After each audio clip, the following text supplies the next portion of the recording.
Welcome back. Today we're going to start the cardiac cycle. So we're going to talk about the mechanical events of the heart contraction. Last lecture, we talked about the electrical events of the heart. So we talked about the SA node through the AV node, through the bundle of His, the electrical pathway, and then how you can evaluate that using the EKG, how you can see those different segments on the EKG. Now we're going to look at the mechanical stuff. So in order to have cardiac cycle happen, we have to have those electrical events. So we have to have the um, the SA node depolarize and spread through the atria, and then the atria depolarize, get excited, and the atrioventricular node gets excited. It spreads through the interventricular septum and up the walls of the ventricles. So you have to have excitable or electrical events before mechanical events. You can't get mechanical contraction if you don't have those action potentials. All right, so the cardiac cycle is defined as a period between the start of one heartbeat and the beginning of the next. So it consists of everything that happens in the heart, mechanical wise, for contraction and relaxation. So contraction is systole, right? And relaxation is diastole. And we're talking about, and when we talk about cardiac cycle, guys, we're talking about systole is contraction of the atria and ventricles, and then diastole is when the whole heart is at rest. So the atria and the ventricles are at rest. You can take a look at the EKG animation. There was another one earlier, I think, in the last PowerPoint that is a really simple animation, and I like that one a little bit better. This one is a little bit more complex, but you can stop it and start it and pause it and look at exactly what's happening at what time. So the point of this is to correlate the EKG with when the heart is contracting and when the heart's relaxing. And obviously you have to have the P wave before you get atria contraction, and you have to have the peak of the R before you get ventricles contracting. Okay, so electrical events always have to occur before mechanical contractions because electrical events drive the mechanical contractions. Let's look at the atria. So what do the atria do, or what are the atria cardiac cycle? So first off, and what you should do is you should do a drawing of your heart. So draw your two atria and draw your two ventricles, your tricuspid, bicuspid, your semilunar valves, and your aorta. So initially, the atria are passively filling. How are these atria passively filling? This is at the end of the heart being at rest, and so they're passively filling using venous return. And so blood is coming back from the vena cavas into the atria. And then the atria are going to isovolumetrically contract. That's the start of atrial systole. What does isovolumetric mean? So iso means same, volumetric means volume, right? So the atria are going to contract, but there's no blood that's moving at this point. What is the purpose of this? So the purpose of this is to generate pressure. So let me get the pen. What is the purpose of this? So the purpose of this is to, and I'll write it over here, is to increase pressure. So if you have, if you have blood in the atria and they get excited and they start contracting, you haven't moved the volume of blood, but you're making the space smaller, so the pressure actually goes up.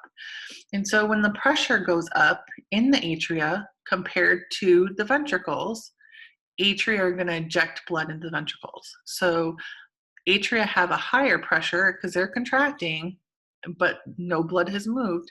So they develop a higher pressure in the atria. The ventricles are at rest, so the ventricular pressure is low still. And as soon as that atrial pressure gets higher than that ventricle pressure, blood's going to move into the ventricles. Okay. And that's the end of systole for the atria. And so then the atria relax, and that's the start of atrial diastole. So we can talk about this as far as what the atria are doing and what the ventricles are doing, or what the whole heart is doing. When we say systole, typically we mean The atrium and ventricles are contracting, and then diastole is when the whole heart is at rest. So let's take a look at ventricular cardiac cycle.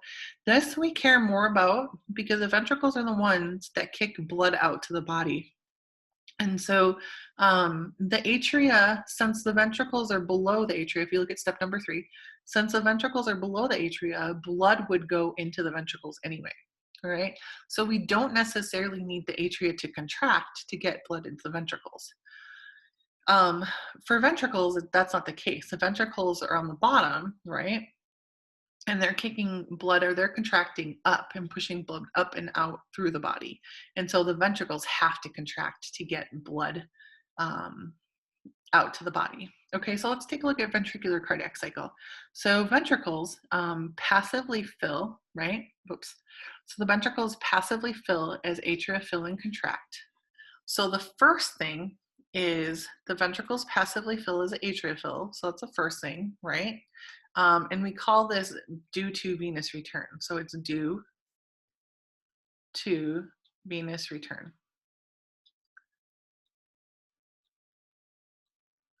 So the atria are going to fill because the blood is coming back to them from the veins. And because the ventricles are below the atria, the ventricles are going to fill as well. So that's the first way that they fill. Then the atria are going to contract. So late ventricular filling is due to the atria contracting. So the second portion of ventricle filling is because the atria contract, right? So this would be like number 3 above, right? So the atria contract and push more blood into the ventricles. And then it's the ventricles' turn. The ventricles are going to isovolumetrically contract, right? So write it down. Vents. Let me move the pen over a little bit. Let's see. Isovolumetrically contract. And when they're isovolumetrically contracting, is any blood moving? No, it's not. The point of the first part of contraction is to build pressure. And as soon as the pressure is greater in the ventricles than in the aorta and pulmonary artery, right? Because remember, aortic pressure is low. The pulmonary artery is low. As soon as the ventricle pressure is greater than aorta, right?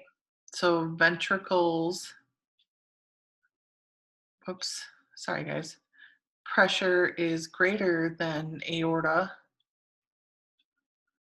then blood's going to move where? Good, blood's going to move to the aorta. So the whole point of the cardiac cycle, the whole point of contraction is to build pressure.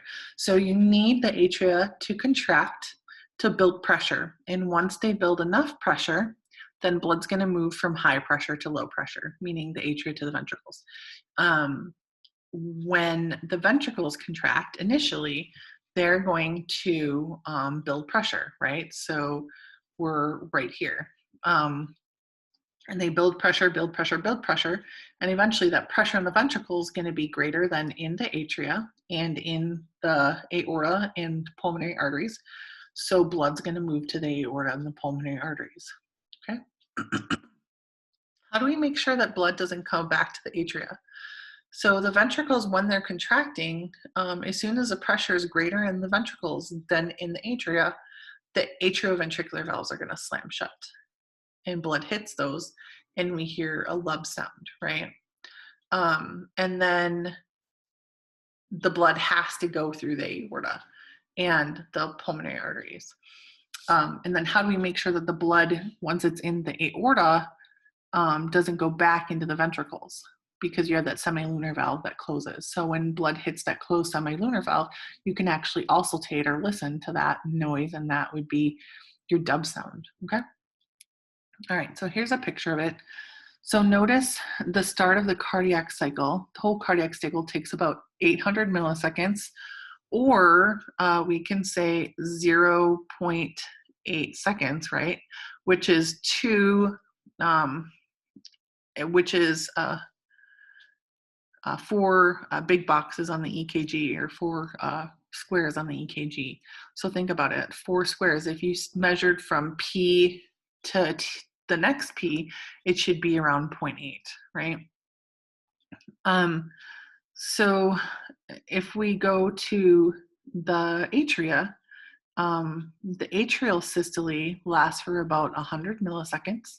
So 0.1, so this would be a half of a big box for an EKG printout. The atria are going to contract and pressure builds, right? So you see an increase in pressure in the atria, and the ventricles are at rest, right? So if you look at the red line, the ventricles are at rest. So we have a decrease in pressure at the ventricles. Okay, I'm gonna pause this for a second. I'll be right back.